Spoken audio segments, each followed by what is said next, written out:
जी अस्सलाम वालेकुम बेटा।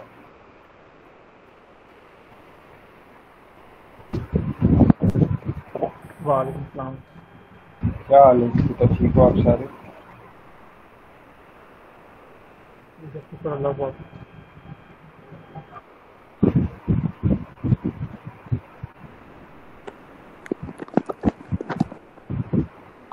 यार आप हैं वो साथ? जी सर। तो जी यार आप हैं तो ऐसा करें कि सीआर भी है साथ। आप ना मिलके मॉर्निंग के साथ मिलकर अपना एग्जाम का ग्रुप बना लें, बच्चे उसमें ऐड कर लें। सीआर भी है साथ।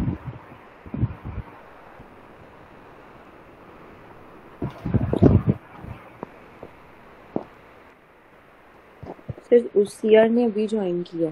जी बेटा जी सर। सीआर बेटा मॉर्निंग वालों के साथ मिलकर ना अपना ग्रुप बना लें आप एग्जाम के हवाले से ना बच्चों को ऐड कर लें। और क्या किसी ने कोई अगर सब्जेक्ट आपके साथ रिपीट करना है तो उसको आपने ऐड नहीं करना। कोई सीनियर बच्चा है या आपकी क्लास का बच्चा जो रिपीट कर रहा है उसने ऐड नहीं करना, उसको ऐड नहीं करना कोई सब्जेक्ट। वो जब तक थ्रू प्रॉपर प्रोसीजर से नहीं आएगा वो उसको ऐड नहीं करना, ठीक है। बाकी जो बच्चे सुन रहे हैं वो भी इस चीज़ को मेक श्योर कर लें कि कोई सब्जेक्ट रिपीट आपने नहीं करना, क्योंकि अगर आप रिपीट सब्जेक्ट कर भी लेंगे तो अगर वो प्रॉपर थ्रू प्रॉपर चैनल नहीं आएगा तो आपका पेपर वो कंसीडर नहीं होगा। समझ आ गई मेरी बात आपको सबको? बीच में अगर जी कोई सर। ऐसे बच्चे हैं जो रिपीट करना चाहते हैं अपना कोई भी पेपर या किसी भी वजह से उनका पेपर जो है वो नहीं हो सका था तो आप वो देना चाहते हैं तो आपने सीआरडीआर इसको ऐड नहीं करना। तो अगर वो ऐड हो भी गया मैं उस बच्चे को बता दूँ तो उसका पेपर अगर उसने दे भी दिया तो that will not be considered.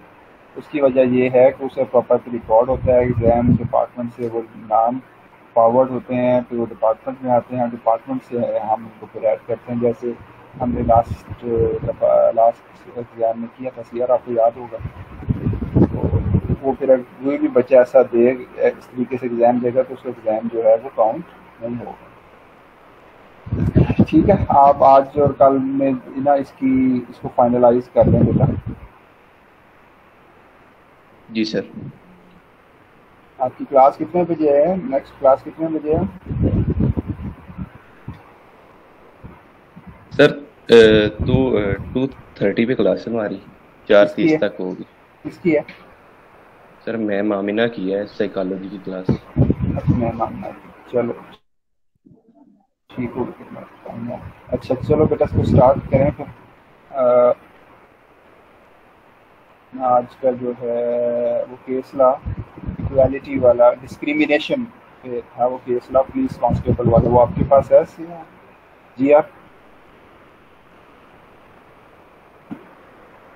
Ji sir. है आपके पास बेटा? जी सर। चलें उसको निकालें, इसको शेयर करें क्या।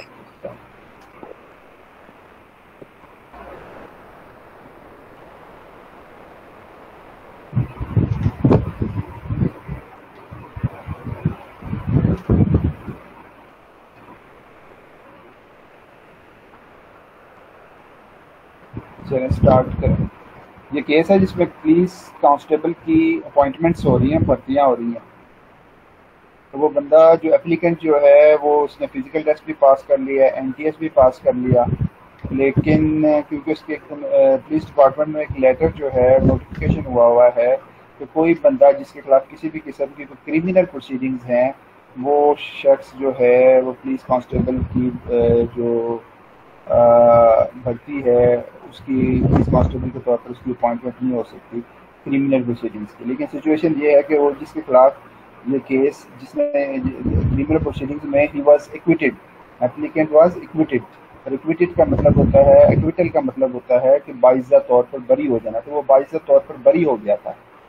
तो फिर अगर एक शख्स जो है, क्रिमिनल जस्टिस सिस्टम ये कहता है कि no one is prove everyone is innocent until proved guilty, कि जब तक वो हर बंदा मासूम है जब तक उसके खिलाफ जो है कोई गिल्ट जो है वो प्रूव ना हो। तो इस केस में भी जो एप्लीकेंट है जिसने ये पिटीशन फाइल की है उसके खिलाफ कोई भी जो इल्ज़ाम है वो साबित नहीं हुआ।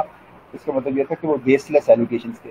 तो जब वो बेसलेस एलिगेशंस की बुनियाद के ऊपर किसी के खिलाफ इतना बड़ा फैसला नहीं ले सकते कि इसके खिलाफ किसी भी किस्म की कोई भी जो अपॉइंटमेंट है वो अपॉइंटमेंट का राइट जो है वो उसे छीन लें, क्योंकि उसने फिजिकल टेस्ट भी दे दिया था, उसने एनटीएस भी पास कर लिया था।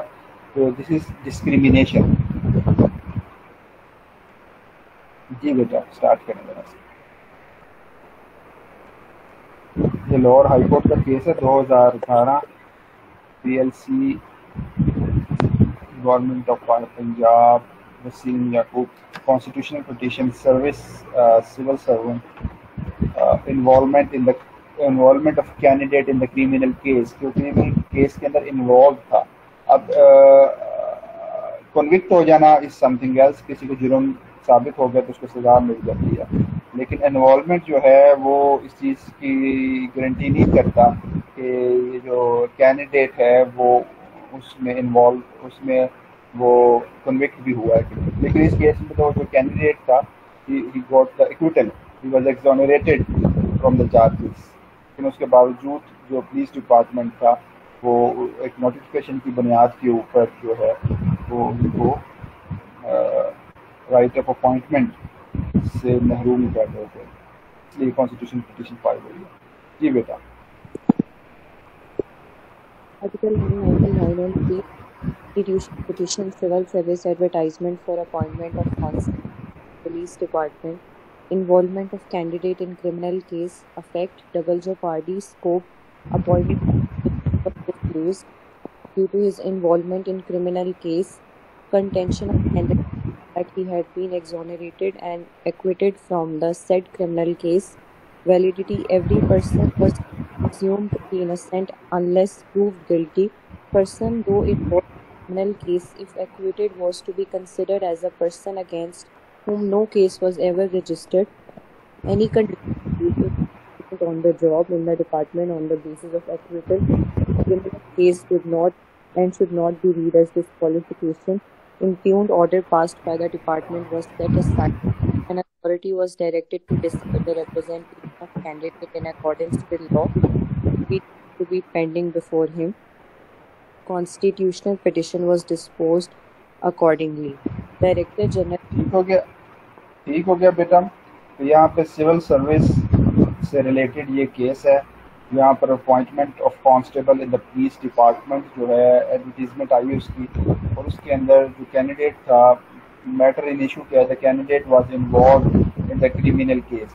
डबल जेओपार्डी होता है कि no one can be vexed twice for the same offence. एक ही जुर्म की दो दफ़ा सज़ा नहीं मिल सकती। अगर किसी ने कोई जुर्म किया है तो उसको इसकी जुर्म की एक ही सज़ा मिलेगी, दो दफ़ा उसको सज़ा नहीं मिलेगी। तो यहाँ पर अपॉइंटमेंट जो थी पिटिशनर की वो रिफ्यूज़ की गई थी due to his involvement in the criminal case, और जो कैंडिडेट था उसकी कंटेंशन ये थी दैट आई वाज एक्सोनरेटेड। एक्सोनरेटेड का मतलब है आई बाइज्जत बरी हो जाना from the said criminal case. तो यहाँ पर प्रिंसिपल क्या है कि every person was presumed to be innocent until proved guilty. हर बंदा जो है वो मासूम है जब तक उसके खिलाफ जुर्म साबित नहीं हो जाता। मुल्जिम और मुजरिम में फ़र्क है। तो जहाँ पे जो बंदा इन्वॉल्व है ही वाज एक्विटेड, और जब कोई बंदा एक्विट हो जाता है, एक्विटल हो जाता है, बाइज्जत बरी हो जाता है, तो ऐसा ही समझा जाता है जैसे इसके खिलाफ किसी भी किस्म का कोई केस जो है वो रजिस्टर नहीं हुआ। और ऐसी कोई चीज़ रुकावट नहीं है कि जो जिस बंदे का एक्विटल हो गया हो तो उसको जॉब जो है जॉब मिलने में ये क्रिमिनल केस रुकावट नहीं होता, क्योंकि उसका एक्विटल हो गया, वो बाइज्जत और बरी हो गया, तो वो ये इसकी डिस्क्वालिफिकेशन नहीं है। यहाँ पर जो ऑर्डर जो पास किया था पुलिस डिपार्टमेंट ने, that was set aside by the high court, और कैंडिडेट जो है उसको ये इजाज़त मिल गई थी कि he can be a part of a police department as constable। जी बेटा क्लियर है। आगे ये नीचे उन्होंने इसके रेफरेंसेस दिए हैं, इसके फैक्ट से ज़रा पढ़ लें, ज़रा नीचे से फैक्ट। और मीनवाइल सीआर मैंने आपको एक केस लॉट भेजा, वो ज़रा बच्चों के साथ डिस्कस कर लें, वो भी डिस्क्रिमिनेशन के ऊपर है। जी जी sir.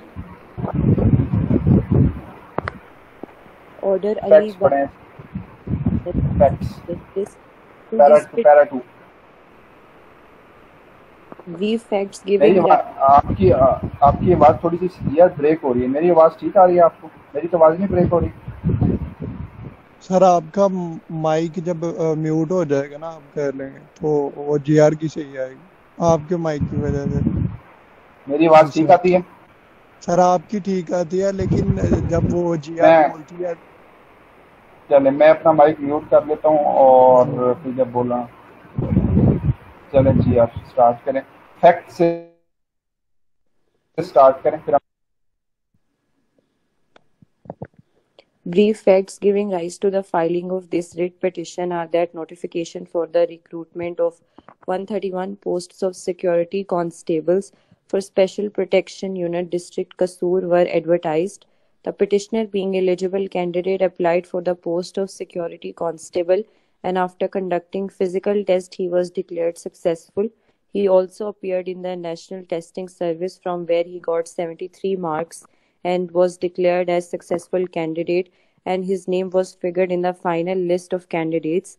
After conducting all the tests, a character report of the petitioner was called from the local police, who reported that the petitioner was involved in some criminal case, wide FIR number 435 dated 17th August 2011 under sections 447, 354, 452, 148, 149 PPC at police station Khudiya, District Kasur, on the basis of which the petitioner was not permitted to join.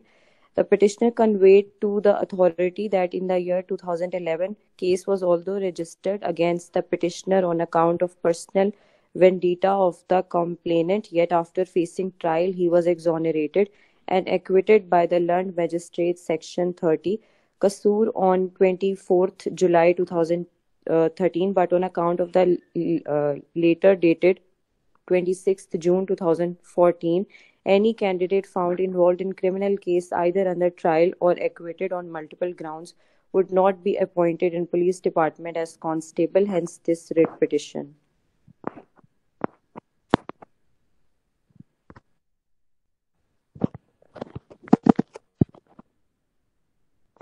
Learned counsel for the petitioner contends that when the petitioner was 18 years, some criminal case... आपको इसकी facts की समझ आई इसकी कि कितनी recruitment आई? 131 post जो आई, security post आई और special protection unit district कसूर में। तो ये कौन सा था प्रोटेक्शन यूनिट? ये चाइनीज़ की प्रोटेक्शन थी, चाइनीज़ काम कर रहे थे तो उसकी प्रोटेक्शन के लिए जो है वो भर्तियाँ कर रहे हैं। तो ये सिक्योरिटी कांस्टेबल था, तो इसने जो फिजिकल टेस्ट था उसमें ये कामयाब हो गया। NTS में 73 मार्क्स आ गए, उसमें भी ये कामयाब हो गया। लेकिन जब उससे करेक्टर सर्टिफिकेट मांगा गया पुलिस से, पुलिस ने बताया कि उसके खिलाफ एक FIR है जो 2011 में रजिस्टर हुई थी, तहत उसके ऊपर 447, 354, 452, 148, 149 के तहत उसके खिलाफ जो है वो मुकदमा दर्ज है। और उस केस की वजह से ये जो है ये इसको हम जो है वो पुलिस में भर्ती नहीं कर सकते एज कांस्टेबल। फिर तो पिटिशनर का मौका ये था कि ये 2011 का केस है और किसी ने ज़ाती इंतकाम की वजह से जो है वो मुझे इसमें इन्वॉल्व किया था, लेकिन मैं इसमें एक्विटेड जो है मेरी वो हो गई थी 24/7/2013 को। लेकिन पुलिस डिपार्टमेंट ने एक लेटर इशू किया था 26/6/2014 को, जिसके तहत कोई भी बंदा किसी भी क्रिमिनल केस के अंदर वो इन्वॉल्व है, whether that was A trial और एक्विटल ऑन मल्टीपल ग्राउंड्स, या वो बाइज़ तौर पर बरी हो गया है या उसका ट्रायल चल रहा है, he would not be appointed in the police department as constable. ये उस लेटर को बेसिकली इसके ऊपर चैलेंज किया गया है कि एक ऐसा लेटर जो बंदा एक्विटल हो गया है, जो बाइज़ तौर पर बरी हो गया है, उसको आप कैसे इंगेज रख सकते हैं कि वो किसी भी तरह से जो है वो पुलिस कांस्टेबल की भर्ती में जो है वो उसका राइट नहीं है, वो तो बाइज़ तौर पर बरी हो गया। पर इसी चीज़ को उसको चैलेंज जो है उसमें किया गया है। जी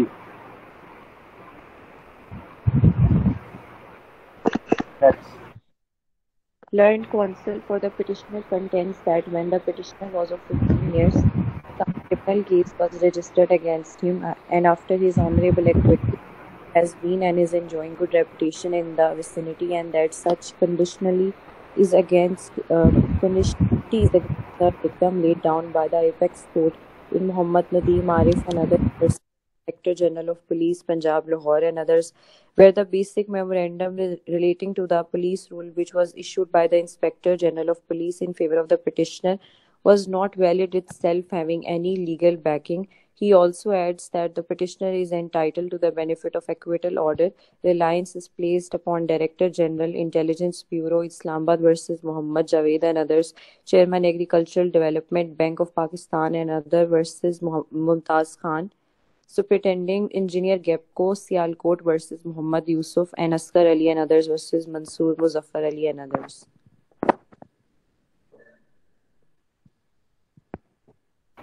ठीक हो गया बेटा कि यहाँ पर जो वकील था पिटिशनर का उसने भी यही मौका अख्तियार किया, तो इसको तो ऑनरेबल इक्विटल मिल चुकी है और ये तो उसके ऊपर उसने रेफरेंसेस जो हैं वो कोट कर दिए।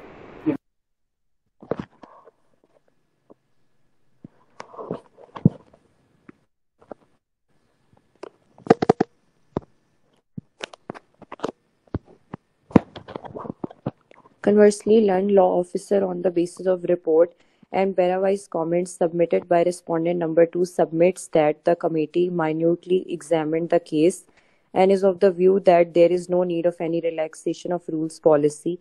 In the report and parawise comments submitted by respondent number 3, it was specifically mentioned that notwithstanding the acquittal of the petitioner in case FIR number 435, dated 7th August 2011 under sections 447, 354, 452, 148, 149 PPC at Police Station Khudian District, Kasur, it was decided principally on 26th June 2014, wide letter number, that those candidates who were involved in criminal cases either under trial or acquitted on multiple grounds shall not be appointed in the police department as constable.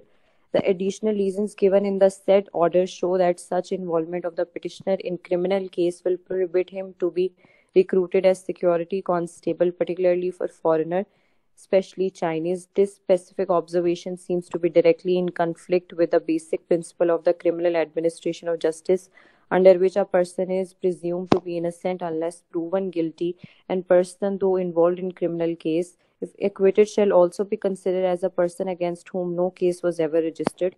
It will be a great irony of our society that even an acquittal of a person did not restitute his previous position, who would continue to live his entire life with an obsolete and baseless stigma that he once being involved in a criminal case, that too relating to a personal vendetta. This is considered a serious threat to the criminal administration of justice and offensive to the judicial system as a whole, which not only shows mistrust but also a clear disrespect to it.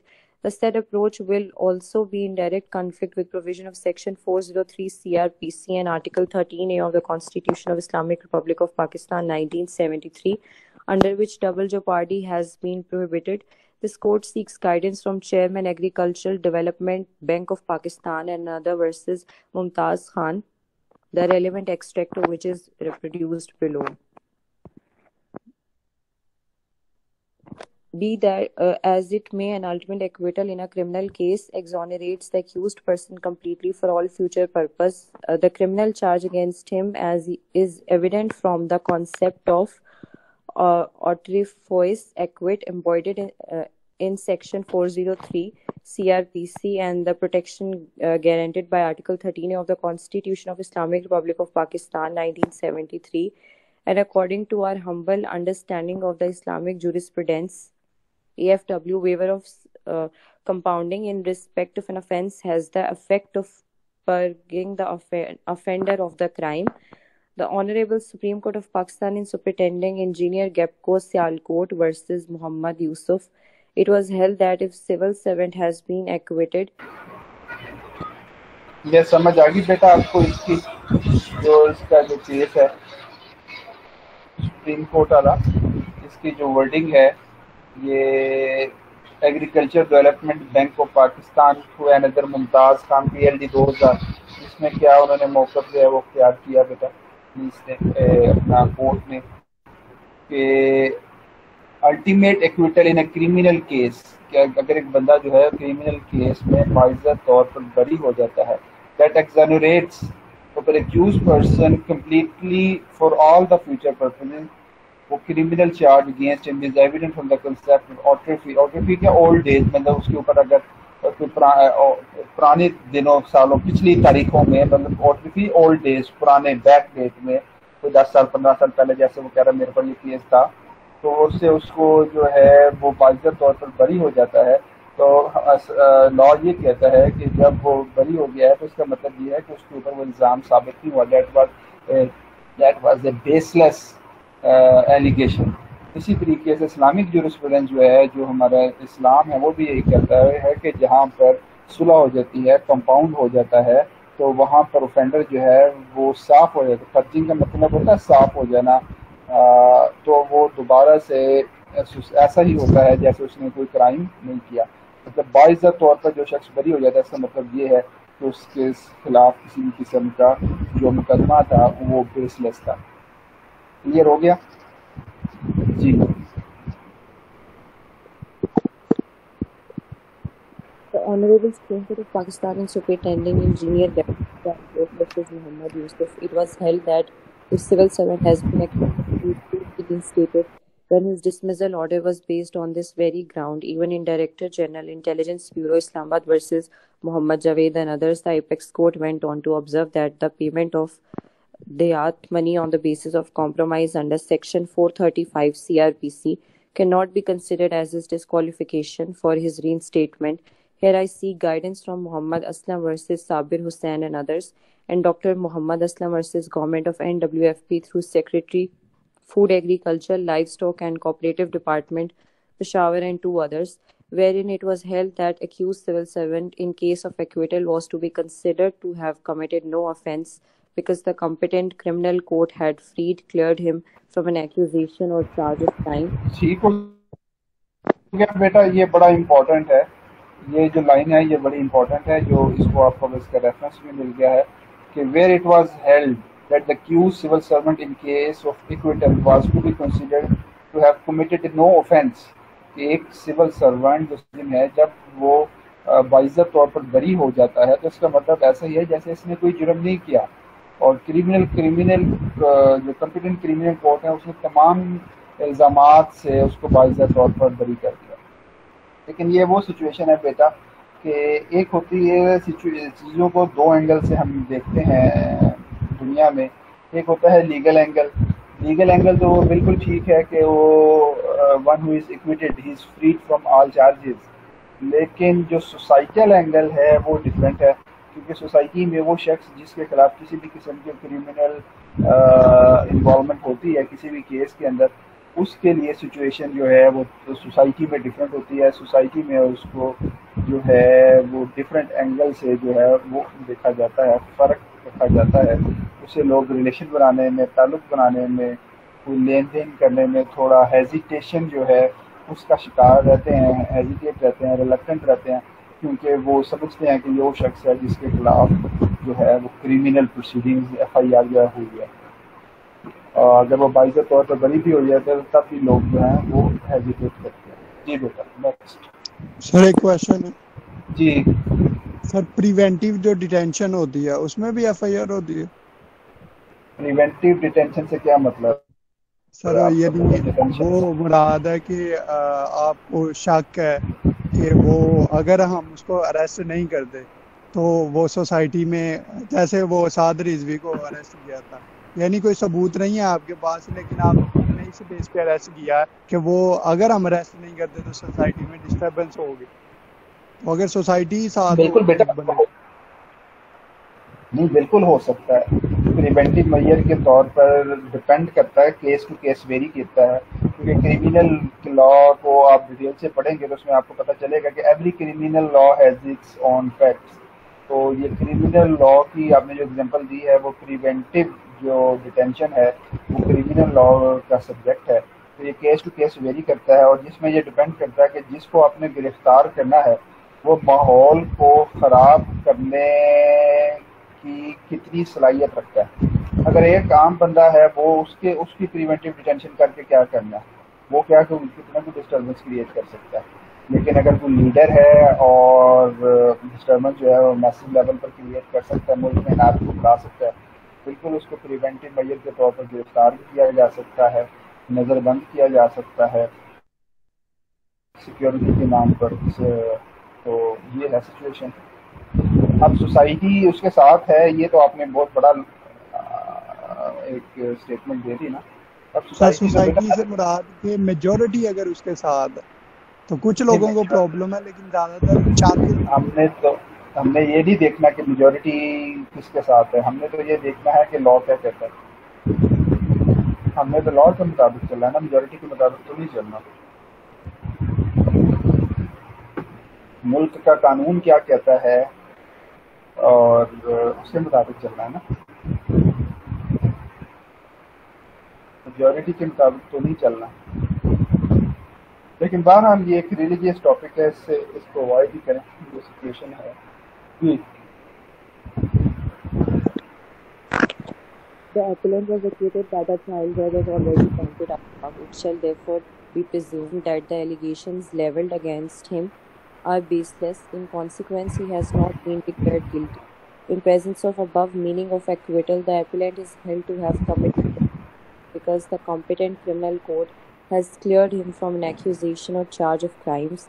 The appellant is therefore to the grant of arrears of his pay and allowances in respect of the period pension on the basis of registration of murder case against him. This appeal succeeds and is allowed with no order as to costs.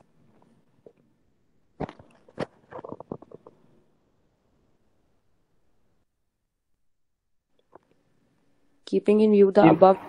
जी बेटा समझ आया इसका कि जो appellate जो था, जब उसको ट्रायल जज ने उसको क्विट कर दिया अपीलेंट को, तो फिर उसको उस दौरान जिस दौरान वो सस्पेंड रहा अपनी नौकरी से, तो उस दरम्यान जितने अलाउंसेज मिले वो उन सब का हकदार था।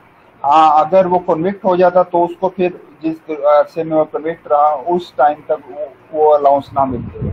लेकिन वो सिविल सर्वेंट चूँकि कन्विक्ट नहीं हुआ, जुर्म की सज़ा उसको नहीं मिली क्योंकि जुर्म उसके ऊपर साबित नहीं हुआ, तो उसका एक्विटल हो गया, तो फिर उसको वो अलाउंसेज जो उसके दौरान सस्पेंशन जो थे वो दूसरों को मिले और इसको नहीं मिले, तो उसकी इंटाइटलमेंट मिल जाए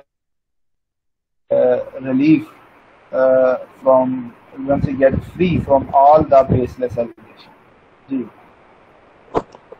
Keeping in view the above discussion, court is of the considered view to hold that any condition creating impediment on the job in the respondent's department on the acquittal in criminal case would not and shall not be read as disqualification under the Constitution of the Islamic Republic of Pakistan 1973. Therefore, this writ petition is allowed, and the impugned order dated 24th April 2016 is hereby set aside and is directed to decide the representation of the petitioner in accordance with law which shall be deemed to be pending before him.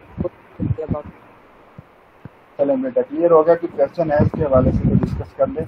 इसके अलावा एक और case law है CR, वो ज़रा भेज दिया आपने, वो डिस्क्रिमिनेशन के ऊपर है, इसी पॉइंट पर है जिसको भी हमने डिस्कस किया। इसी के ऊपर एक और केस लॉ है कि एक शख्स है वो पेट्रोल पंप जो है वो बना रहा है और उसको पेट्रोल पंप को जो है वो मेन रोड से एक्सेस नहीं, और आपको पता है कि अगर मेन रोड पर पेट्रोल पंप हो तो उसकी सेल ज़्यादा होती है।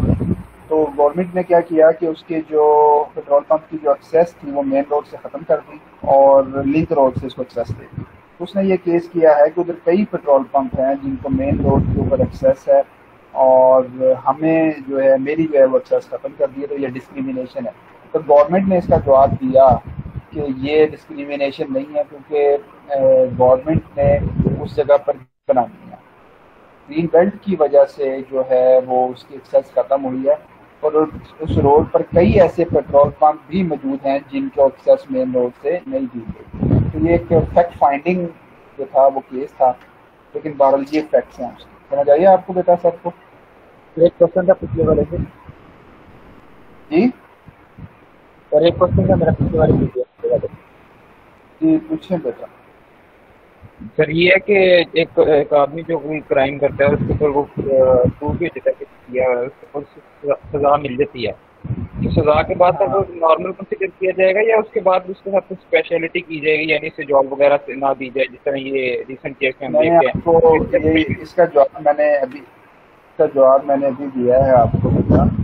यही बात है कि अगर एक बंदा जो है, एक तो ये है कि अगर वो बंदा बाइज्जत तौर पर बरी हो जाता है तब तो वो मासूम ही है, नंबर वन। नंबर टू, अगर एक बंदे को सजा मिल जाती है और सजा के बाद जितना जो उसने जुर्म किया होता है उस जुर्म की सजा जब वो पूरी कर लेता है तब भी वो मासूम हो जाता है। यहाँ पर मतलब ये है कि जितनी देर उसको सजा मिलेगी, उसको सजा मिल गई तो वो मासूम हो गया। तो फिर एज पर लॉ तो उसके साथ किसी भी किस्म का डिस्क्रिमिनेटरी एटीट्यूड नहीं रखना चाहिए।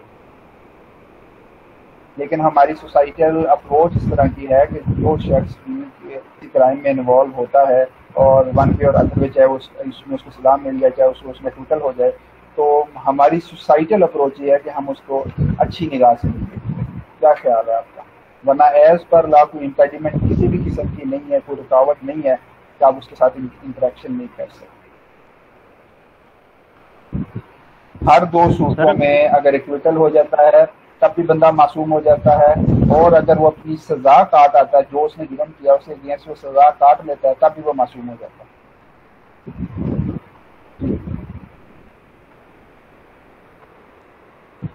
जी बेटा। सर लेकिन ये गारंटी तो नहीं है ना, अगर उसने सजा पा ली है उसके बाद वो जो उसका माइंड सेट है वो चेंज हो गया है, तो खतरा तो है ना बेटा वो तो होने का। कई ऐसे लोग हैं, लॉ ये कहता है, लॉ में सजा एग्जीक्यूशन पर ही है ना, माइंडसेट पर तो सजा नहीं है। एक बंदा अपने तौर पर ही सोचता रहे, सब कुछ प्लान कर ले, सुसाइड अटैक का प्लान कर ले, अपने दिमाग में ही सोचता रहे कि मैंने इस तरीके से खुदकुश बम्बार तैयार करने हैं, तो क्या उसको सजा मिल जाएगी उसके सोचने के ऊपर? सर अगर कोई ऐसा बंदा है जिसने सोचने की वजह से तो नहीं कोई सजा मिलती ना, सोचने से जब तक उसको एग्जीक्यूट ना करे। और जी बेटा। सर अगर कोई ऐसा शख्स है जिसने क्राइम किया, लाइक मर्डर कर दिया किसी ने, और बाद में कोर्ट में गया ट्रायल, वहाँ पे आमतौर पर अक्सर ऐसा होता है कि सुलह बाद में हो जाती होती है दोनों पार्टीज के दरमियान। तो सर जो क्रिमिनल रिकॉर्ड चेक किया जाता है, जिस तरह यहाँ पे डिस्कस हो रहा था कि वो अपॉइंटमेंट थी उसकी, कांस्टेबल था वो, तो सर जब क्रिमिनल रिकॉर्ड उसका चेक करेंगे फिर तो वो गिल्टी तो एक दफा वो डिक्लेयर हुआ है ना, बाद में चाहे वो बाइज्जत बरी तो फिर भी हो जाएगा जब सुलह हो जाएगी वहाँ पे। तो लेकिन सर उसको हम अंडर एस्टिमेट तो नहीं ना कर सकते। मैं आपको यही बात बता रहा हूँ, आप बच्चों का मेरी बात नहीं समझ आ रही। बिल्कुल सही कह रहे हैं आप, जो बातें कर रहे हैं वो सोसाइटल अप्रोच है, लेकिन लॉ ये कहता है कि जो जिसने जुर्म किया उसको उसकी सजा मिल गई तो वह वो दोबारा मासूम हो जाएगा। वो ऐसा ही समझेगा जैसे उसके खिलाफ किसी भी किस्म का कोई केस रजिस्टर नहीं है, चाहे उसने कत्ल किया है, चाहे उसने डकैती किया है, चाहे उसने जो कुछ भी किया है। अगर ये इल्जाम कत्ल, डकैती के इल्जाम, चोरी के इल्जाम उसके ऊपर हैं और अगर वो बेसलेस, उसका एक्विटल हो जाएगा और बाइज्जत बरी हो जाएगा। अगर वो बाइज्जत बरी हो गया तो लॉ कहता है कि वो बिल्कुल ठीक है, वो पॉजिटिव कंट्रीब्यूशन जो है वो सोसाइटी में अदा कर सकता है, पॉजिटिव रोल अदा कर सकता है। लेकिन अगर उसका जुर्म साबित हो जाता है और वो जुर्म की वजह से वो सजा काट लेता है, जितना उसने जुर्म किया उतनी उसको सजा मिल जाती है, दोबारा फिर मासूम हो जाता है।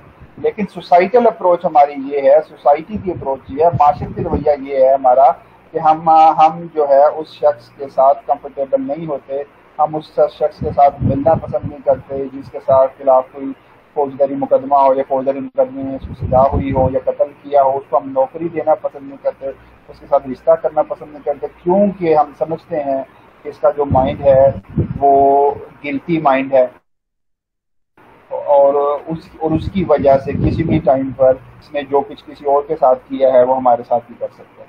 ये सोसाइटल अप्रोच है, लॉ में ऐसी अप्रोच नहीं है।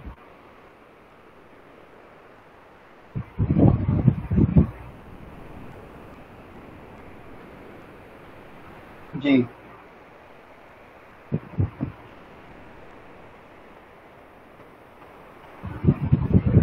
क्लियर है बेटा?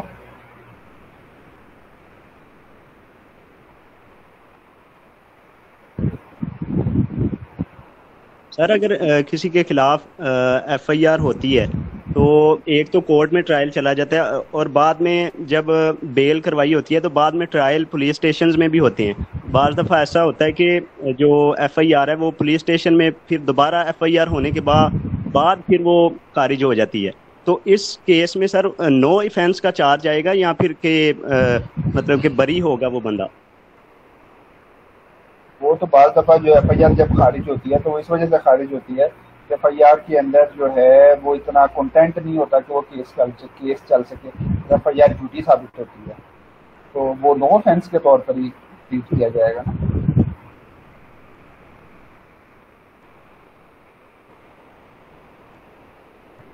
सर ये मजिस्ट्रेट डिफाइन करता है कि केस चल सकता है, प्रोसीडिंग हो सकती है।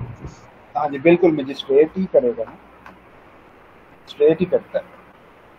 पुलिस अपने तौर पर तो नहीं केस को खारिज कर सकती, पुलिस अपने तौर पर फाइंडिंग कर सकती है, जैसे हमने कल पढ़ा था। पुलिस अपने तौर पर इन्वेस्टिगेशन कर सकती है, अपनी रिपोर्ट जमा करा सकती है इन्वेस्टिगेशन की बेस के ऊपर, उनके बयानात जो है वो कलमबंद कर सकती है, लेकिन खारिज नहीं कर सकती। खारिज जो है वो तो मजिस्ट्रेट ही करेगा ना, या हाई कोर्ट करेगी।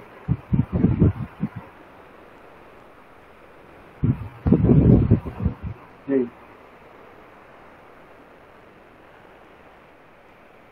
चले जी यार, पढ़े नेक्स्ट को। नेक्स्ट आपको समझ आ गया केस लॉ क्या है कि वो जो डिस्क्रिमिनेशन के ऊपर है, तो वो पेट्रोल पंप जो है वो बनाना चाह रहा था। तो पेट्रोल पंप जो है और उस पर उसने कहा कि ये जो पेट्रोल पंप है ये मेरी एक्सेस जो है इन्होंने मेन रोड से वो ख़त्म कर दी। तो ये सुप्रीम कोर्ट का केस है, सुप्रीम कोर्ट ऑफ पाकिस्तान, और है भी 2021 का, 624 पेज नंबर पर है। और इसकी डेट ऑफ हियरिंग जो है वो 15 जनवरी 2021 है। Province of Punjab through secretary communication and works department Lahore through chief engineer north central Punjab highway department Lahore petitioner है इसमें। और इसमें जो बेसिकली हमें क्वेश्चन को डिस्कस करना है वो है right of discrimination, question of discrimination. कि रिस्पोंडेंट ने जो पेट्रोल पंप बनाया है उसको मेन रोड से एक्सेस थी, तो हाई कोर्ट ने उसको रिलीफ दे दिया। लेकिन अब सुप्रीम कोर्ट के अंदर गवर्नमेंट आई है और गवर्नमेंट कह रही है कि जो इसको जो एक्सेस है वो नहीं मिलनी चाहिए, क्योंकि उधर ग्रीन बेल्ट है और कई ऐसे पेट्रोल पंप है जिनको मेन रोड के साथ एक्सेस मौजूद नहीं मिला। जबकि रिस्पोंडेंट ये कह रहा है, पेट्रोल पंप मालिक ये कह रहा है कि कई ऐसे पेट्रोल पंप मौजूद हैं जिनको एक्सेस दी गई है और मुझे एक्सेस नहीं दी गई, तो ये मेरे साथ डिस्क्रिमिनेशन है। जी Article 199 right question of discrimination. Respondent in the petrol pump was access from the main road. Subsequently, the access from the main road was denied by the Provincial Highway Department, Petitioner Department. Respondent filed constitutional petition which was allowed with the observation that only the respondent's petrol pump had been denied access from the main road. Thus, the petitioner department was directed to provide access points to the petrol pump from the main road in the shape of entry and exit. Held that, according to the reports of local commissions, although some of the petrol pumps had been given access from the main road, but at the same time there were petrol pumps which had no direct approach but access from service road. Therefore, the question of discrimination did not arise. Petition for leave to appeal was converted into appeal and allowed. Impugned judgment of High Court was set aside with the observation that the respondent could approach the court of competent jurisdiction for redressal of his grievance in accordance with law.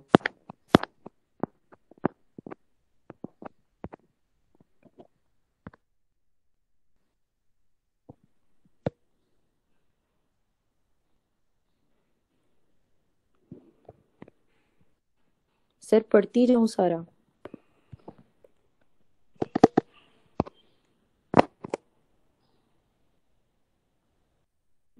जी बेटा, आवाज आ रही है मेरी? आवाज आ रही? जी sir. हाँ, मैं ये कह रहा हूँ कि इसमें जो है वो केस क्या है कि जो रिस्पोंडेंट जो है इसमें वो पेट्रोल पंप मालिक है, तो इसके अंदर गवर्नमेंट जो है वो अपील में आई है एज ए पिटिशनर। तो गवर्नमेंट ये कह रही है कि जो काफ़ी जो उधर पंप्स हैं उनको डायरेक्ट एक्सेस नहीं है, तो ये बेसिकली ये जो केस है जहाँ सुप्रीम कोर्ट ने, ये केस है मजीद इंक्वायरी का, ये केस है मजीद फैक्चुअल इंक्वायरी का। लोकल कमीशन भी मुकर्रर हुआ है जिसने फैक्ट फाइंडिंग भी किया और जिसने कहा है कि कई ऐसे पेट्रोल पंप हैं जो मेन रोड पर हैं और कई ऐसे पेट्रोल पंप हैं जिनको मेन रोड से एक्सेस नहीं दी गई। इसलिए सुप्रीम कोर्ट ने यही फैसला किया कि आपका जो भी केस है इसको आप जो लोकल सिविल कोर्ट है, कॉम्पिटेंट कोर्ट है, उधर जाएं और वहाँ वो प्रॉपर फॉरम है। समझ आई? यहाँ से held that according to the reports of the local commission, although some petrol pumps have given access from the main road, कुछ की access है, but at the same time there are petrol pumps जिनकी direct approach नहीं है। तो यहाँ पर question of discrimination जो पेट्रोल पंप मालिक है, जो इस केस के अंदर रिस्पोंडेंट है, क्वेश्चन ऑफ डिस्क्रिमिनेशन तो जो है वो अराइज नहीं होता। तो लीव ऑफ अपील जो है वो it is converted into appeal and allowed. इसका मतलब ये है कि अपील जो है वो अलाउ कर दी है किसने? सुप्रीम कोर्ट में। हाई गवर्नमेंट ऑफ पंजाब ने जो अपील की थी रिस्पोंडेंट के खिलाफ कि उसको एक्सेस नहीं मिलनी चाहिए, वो उन्होंने मंजूर कर ली। जी, अब इसके अंदर जो बेसिक बात थी उसने freedom of trade and business, ये जो हमारा आर्टिकल 18 है कॉन्स्टिट्यूशन ऑफ पाकिस्तान का, और जिस फंडामेंटल राइट है कि हर बंदे को आज़ादी है कि वो अपना कारोबार भी कर सके, बिजनेस भी कर सके, और पेट्रोल पंप जो है वो जहाँ पर मर्जी जो है according to the law, according to the rules and regulations वो लगाए, लेकिन within the ambit of law. Ji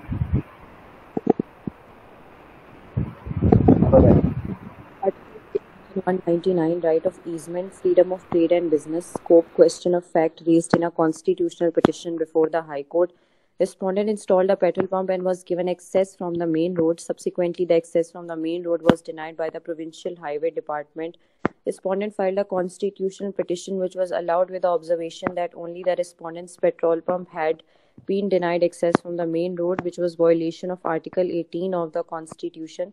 Thus, the petitioner department was directed to provide access points to the petrol pump from the main road in the shape of entry and exit, held that though Article 18 of the Constitution guaranteed every citizen the right of freedom of trade, business or profession, but said right of the respondent had not been infringed in the present case, because although he had been denied access from the main road, but he had access from alternate route, that is service road, which was 360 feet away from the main road.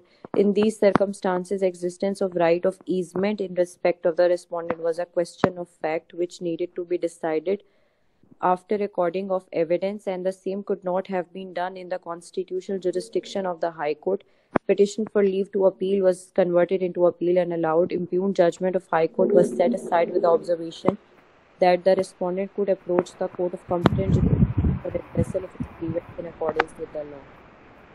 जी बेटा, ठीक है, समझ आई आपको जी कि freedom of trade and business जो है article 18 जो है उसके तहत जो है वो हासिल है। और यहाँ पर जो कॉन्स्टिट्यूशन पिटीशन हुई बिफोर द हाई कोर्ट, वो ये थी कि पेट्रोल पंप जो है वो इंस्टॉल हुआ था मेन रोड पर और उसको एक्सेस भी थी। लेटर ऑन वो एक्सेस जो है वो प्रोविंशियल हाईवे ने जो है वो ख़त्म कर दी। तो उसके खिलाफ रिस्पोंडेंट जो था, पेट्रोल पंप मालिक जो था, उसने कॉन्स्टिट्यूशन पिटीशन दायर की और उसको वो एक्सेस जो है वो मिल गई। और उसने किस बुनियाद पर की? आर्टिकल 18 की बुनियाद के ऊपर, freedom of trade and business की बुनियाद के ऊपर। तो वो रिस्पोंडेंट का वो राइट जो है उसके बकौल वो इंफ्रिंज हुआ और उसको कितना उससे बेटा फासला पड़ा अल्टरनेट रूट से? 360 feet away from the main road. तो उसको 360 फीट जो है वो उसका फ़र्क पड़ा। तो यहाँ पर इस तरीके से जो उसका जो राइट ऑफ ईजमेंट है या राइट ऑफ डिस्क्रिमिनेशन जो है वो उसके साथ हुई है। तो लेकिन जब ये केस सुप्रीम कोर्ट में गया तो उसकी फाइंडिंग आपके सामने है। जी, Article 199 Constitution jurisdiction of the High Court. Scope in case of federal propositions, extraordinary writ jurisdiction of the High Court should not be exercised on the mere apprehension of the party. Jurisdiction conferred on the High Courts under Article 199 is an extraordinary relief, and the same had to be exercised in aid of ठीक हो गया। justice. मतलब ये case एक अदालत की writ jurisdiction होती है। तो आर्टिकल 199 जो है वो रिट जुरिस्डिक्शन जो है उसकी बात करता है हाई कोर्ट की। तो हाई कोर्ट के अंदर रेट आप उस वक्त कर सकते हैं जब आपके साथ बहुत ज़्यादा नाइंसाफ़ी हो रही हो, यहाँ पर आपको एक्स्ट्राऑर्डिनरी रिलीफ चाहिए और वो आपको कानून में मौजूद ना हो। लेकिन यहाँ पर तो एक फैक्चुअल इंक्वायरी है। यहाँ पर फैक्चुअल इंक्वायरी क्या है कि क्या कई पंप हैं जिनको मेन रोड की एक्सेस है, क्या कई पंप है जिनको मेन रोड की एक्सेस नहीं है, क्या उसका जो है वो 360 फीट का फ़र्क पड़ता है। तो जब ये ऐसा केस है जो फैक्चुअल इंक्वायरी की इस डिमांड करता है तो इसके ऊपर रिट नहीं बनती। वैसे जो लोकल कमीशन बना था उसने भी अपनी यही रिपोर्ट दी थी, उसको हाई कोर्ट ने इग्नोर कर दिया, उसको इग्नोर नहीं करना चाहिए था। उसने ये कहा था कि कई पेट्रोल पंप है जिनको मेन से एक्सेस और कई पेट्रोल पंप है जिनको मेन से एक्सेस नहीं है। लेकिन यहाँ पर रिस्पॉन्डेंट को मेरा मसला ये होगा कि उसको पहले वो एक्सेस मिली थी लेकिन later on that access was denied. तो बहरहाल रिट जुरिस्डिक्शन के हवाले से वो बात कर रहा है कि वो ऐसे मैटर्स जिसके अंदर मैसिव वायलेशन हो, जस्टिस की मैसिव वायलेशन ऑफ राइट्स हो, तो वहाँ पर रिट हो सकती है। अदरवाइज रिट जो है रिट जुरिस्डिक्शन के लिए जो है that can not be involve जहाँ पर फैक्चुअल प्रेपोजिशन जो हैं वो इन्वॉल्व हों। जी, इस पॉइंट को आप समझ लें ध्यान से। जी, Jurisdiction conferred on the High Courts under Article 199 of the Constitution was an extraordinary. Same had to be exercised in aid of justice and not to interfere with jurisdiction of the statutory forums unless it was shown that the impugned order, action or inaction was in violation of any provision of law or without authoritative jurisdiction. हो गया। इसके नीचे से जरा facts पढ़ लें थोड़े से तो भी जरा समझ लें। Briefly stated, the facts of the matter are: in the year 2004, the respondent number 1 installed a petrol pump on Lahore Kassoor Road. At that time, he was given access, but subsequently the access from the main road was denied by the Punjab Highway Department, which led to filing of constitutional petition by the respondent before the learned Lahore High Court. The learned single judge in chambers of the High Court, by judgment dated 7 June 2017, allowed the Constitution by directing the petitioner to provide access points to the petrol pump of the respondent number 1 from the main Lahore Kassoor Road in the shape of entry and exit. Being aggrieved, the petitioner filed intra-court appeal for the learned Lahore High Court, but the same has been dismissed with the judgment dated 1st March 2018. Hence, this petition seeking leave to appeal.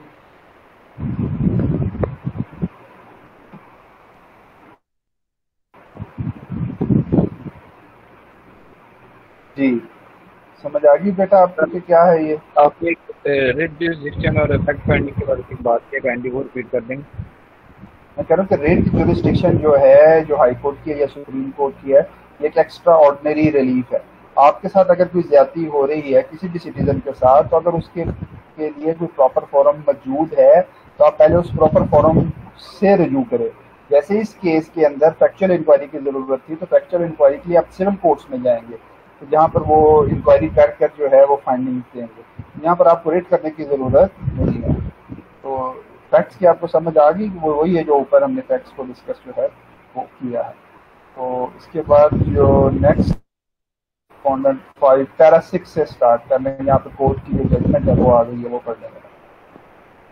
We have specifically confronted learned counsel for the respondent as to how the writ petition was made available when the respondent was claiming direct access from the main road, which is an easementary right, which he stated that right of roadside owner to have access to the highway is a fundamental right. It is protected under the Constitution, and for the ground which foundation writ petition was filed.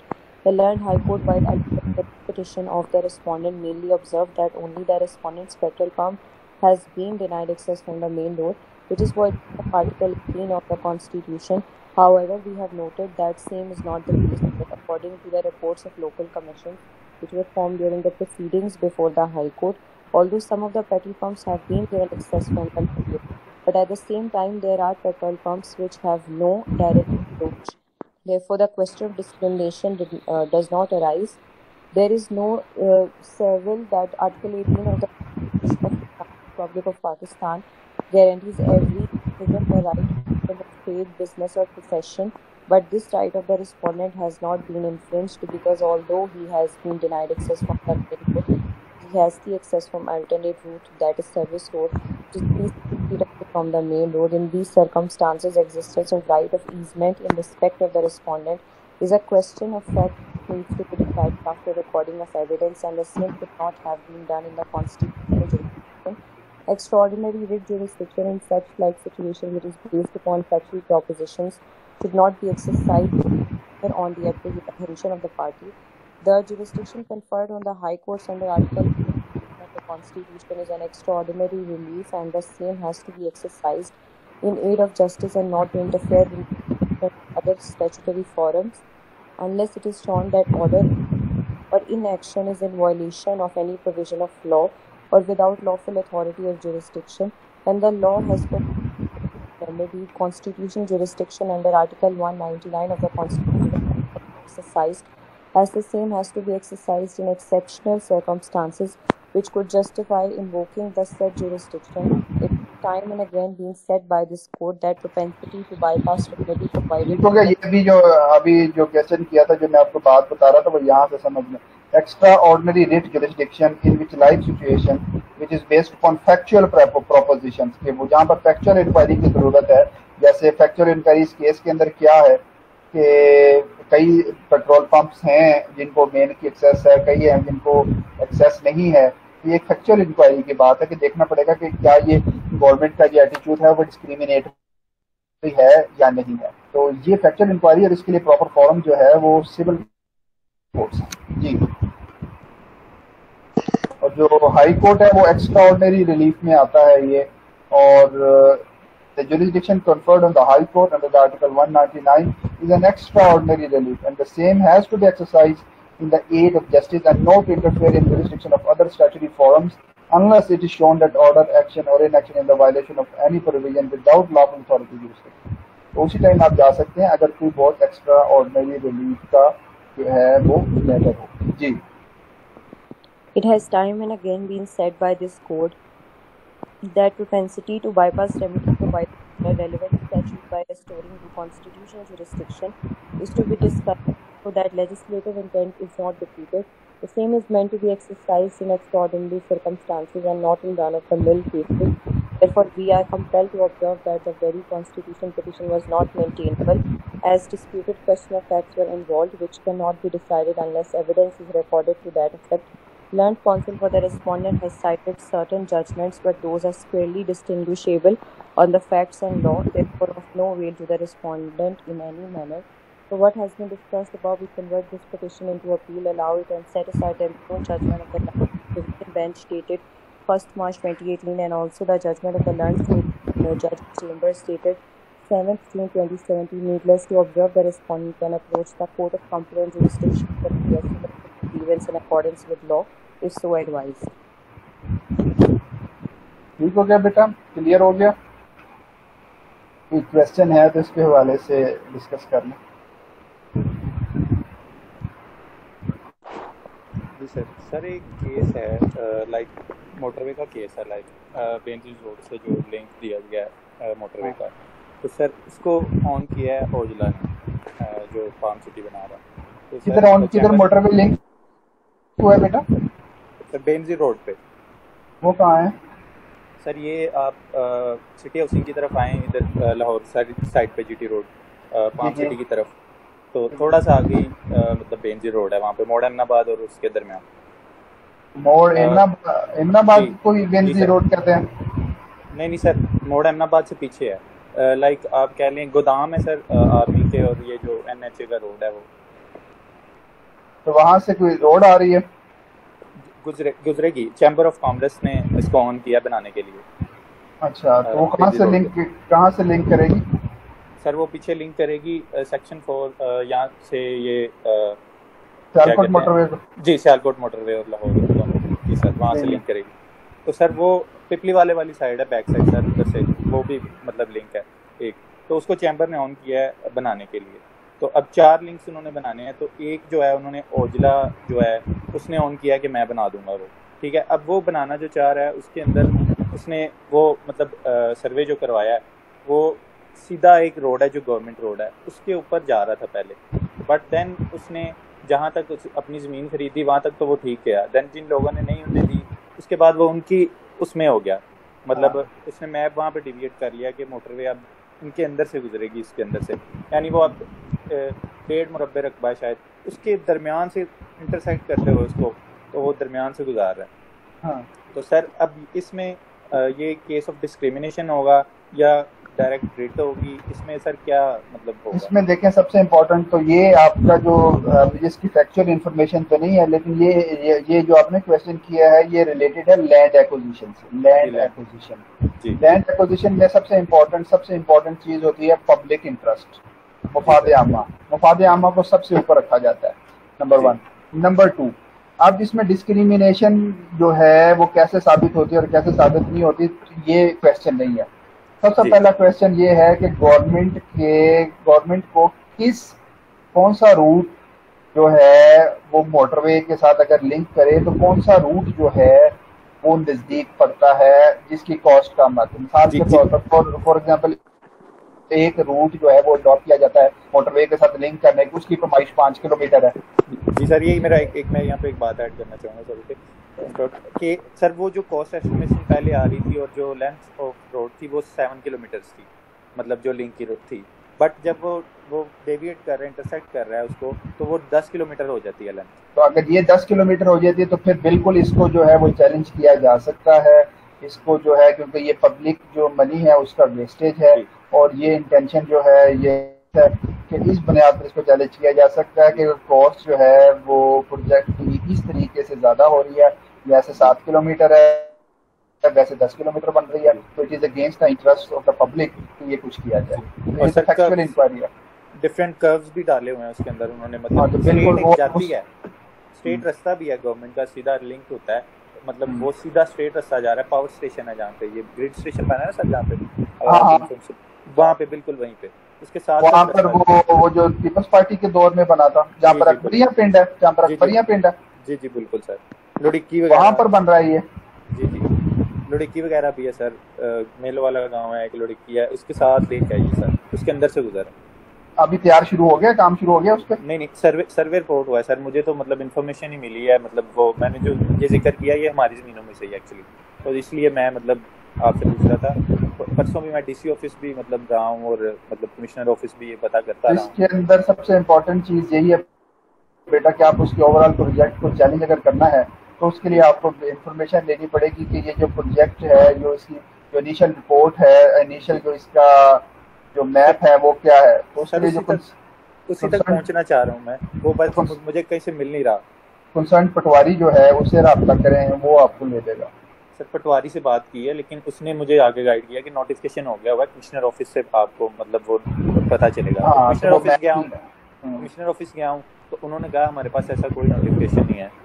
और दूसरा right of information act है 2014, उसके तहत आप letter लिखें और उसके तहत वो मैप निकलवा लें कि राइट ऑफ इंफॉर्मेशन एक्ट है।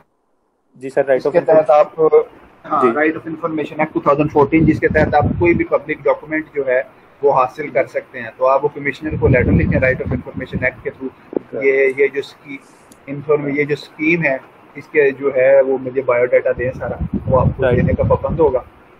राइट ऑफ इंफॉर्मेशन का राइट ऑफ इंफॉर्मेशन एक्ट है 2014 का एक्ट। जी सर, इसके मुताबिक किसको लेटर लिखें? आप कमिश्नर को लिखते हैं।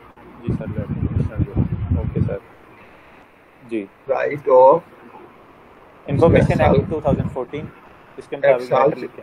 साल चेक कर लेते हैं इसका, कौन सा 14 ही है। Right of information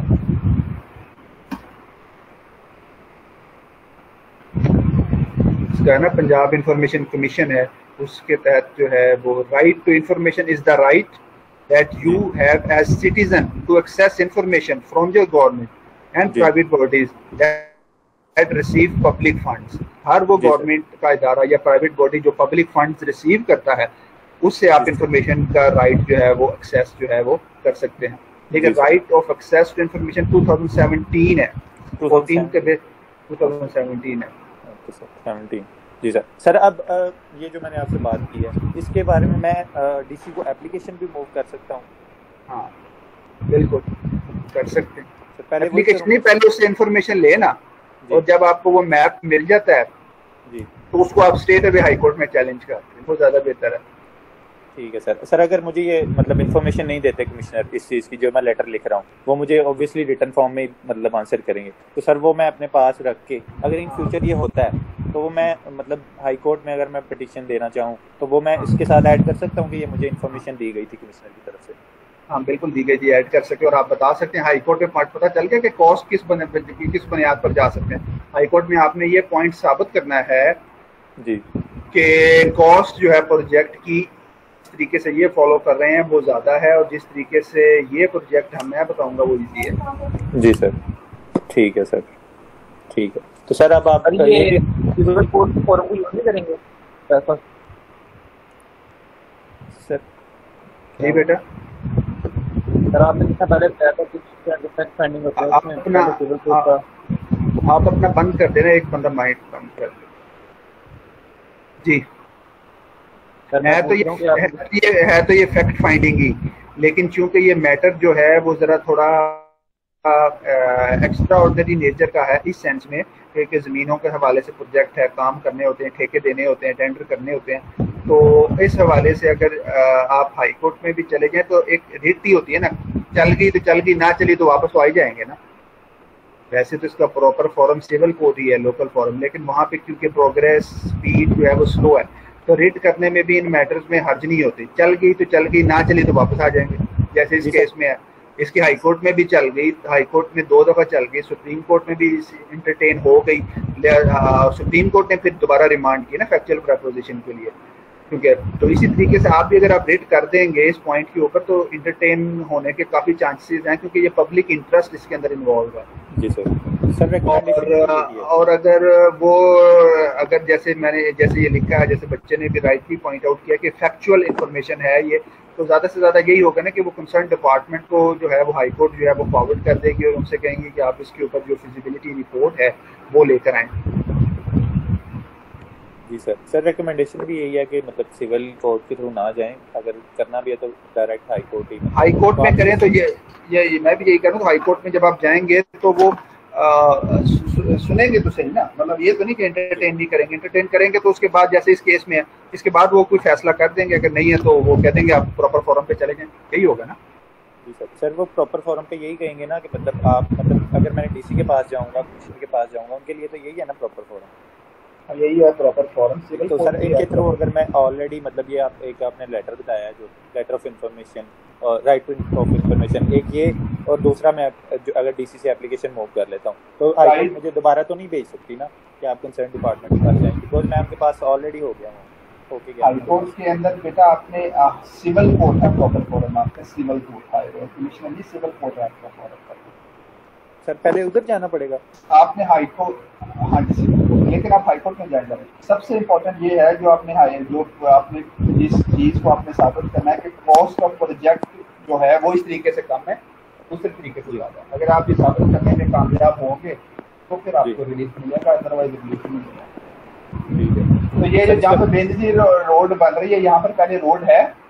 ji sir already road है, मतलब वो मतलब एमएनसी के अंदर ही था ऑलरेडी आई गेस। वो वहाँ पे सर वो है क्या कहते हैं इसको, गोदाम वगैरह हैं सर। वो रोड ठीक है कि टूटी हुई है? नहीं सर अच्छी है रोड, ठीक है, बट उसको अब दोबारा अगर बनाएंगे तो ऑब्वियसली वो अच्छी हालत में होगी।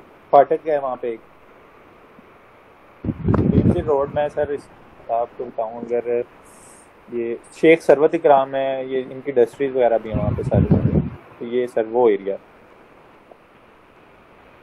फार्म सिटी से तकरीबन 2 या 3 किलोमीटर आ गया, या 1 किलोमीटर 2 इतना ही है। फार्म सिटी से टुवर्ड्स गुजरांवाला है? फार्म सिटी से टुवर्ड्स गुजरांवाला कि टुवर्ड्स लाहौर है? टुवर्ड्स लाहौर जहाँ पर वो मैकडॉनल्ड का पंप है, जहाँ पर वो टोटल का पंप है बेटा, उधर है कहीं ये? जी ऑलमोस्ट सर वहीं पे। वहाँ से ये रोड सीधी अकबरिया चली जाती है बेटा? सीधी तो नहीं सर, थोड़ी सी आगे जाके मतलब टर्न हो जाता है, लाइक आप लगा लें 400 मीटर से वो टर्न हो जाता है गोदाम की तरफ, आगे उसके ज़मीनें हैं। अब वो ज़मीनों से निकलता हुआ फिर आगे एक और मतलब एक पया टाइप आ जाता है 16.5 फुट का। अब वो जो है वो सीधा जाता है। ये कच्चा है ये रास्ता किस साइड? जो 4 किलोमीटर प्रेजेंट जी जो 400 मीटर तक मैंने आपको बताया, जहाँ पे मतलब कंटेनर्स वगैरह सारे आते हैं, वो तो पक्का है। बट उससे आगे जो है वो कच्चा है। अच्छा जी अच्छे प्रोजेक्ट्स हैं बेटा, अगर ये हो जाए तो बुरी बात या सर फिजिबिलिटी रिपोर्ट हो सकती है ये। नहीं, इसके लिए आप अच्छा सही कर रहे हैं, लेकिन सबसे आसान तरीका ये है कि कमिश्नर ऑफिस जाए, वहाँ पर किसी को पर्चा पानी लें, ताकि वो मैप जो है वो आपका जो है निकाल के क्लर्क जो है वो कंसर्न क्लर्क पटवारी कोई आगे लगाए ना, उसके वापस फोन से कभी भी मैप निकाल के दो, निकाल देगा। तो मैं अभी तक तो 3-4 बंदों से जो मतलब जितनी मतलब बात है, 30 स्टूडेंट है और 2-3 बंदे और थे, उनसे कंसल्ट किया है, मतलब अच्छी उनके साथ थी, तो उन्होंने तो यही कहा कि अभी तक कोई इन्फॉर्मेशन नहीं आई कमिश्नर ऑफिस में। बस नहीं आई होगी ना, लेकिन जी तो भी ऑन द सेफ साइड आप एक लेटर लिख दें, और अगर वो कमिश्नर आपको जवाब नहीं देता तो फिर सिटीजन पोर्टल है जी पीएम सिटीजन पोर्टल, उधर कमिश्नर की शिकायत करें। ठीक है सर, फिर पहले लेटर लिख लूँ जो आपने कहा। हाँ पहले लेटर। चलो ठीक है, thank you very much sir. जी बेटा, कोई और बात सब ठीक है? क्या किया आप अपने ग्रुप बनाए, मॉर्निंग के बाद सिलेबस जो है वो मिल गया आपको?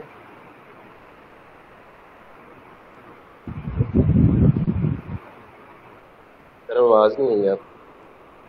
आप ग्रुप बनाए फिर एग्जाम का अपना, ठीक है सारे? जी सर ठीक है।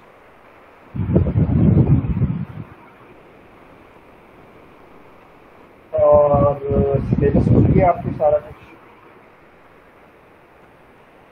तो आपने शेयर कर दिया बेटा सब कुछ?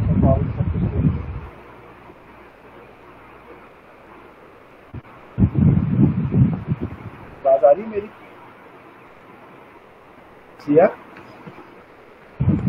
सर कम आ रही है आपकी आवाज, समझ नहीं आ रही। अब ठीक है? जी सर अब ठीक। मैं कह रहा हूँ सिलेबस आप फॉरवर्ड कर दो सबको, और मुझे भी फॉरवर्ड कर दो मैंने, ताकि अगर कोई पॉइंट मिस ना हो। आपको हुआ है फॉरवर्ड? मैं अभी कर देता हूँ आपको, वो भी चेक कर लें आप वैसे। सर अभी तो नहीं आपने किया तो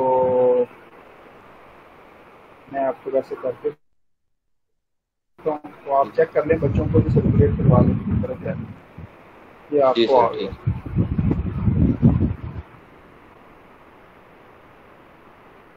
चलें, ऑल द बेस्ट, अल्लाह हाफिज़।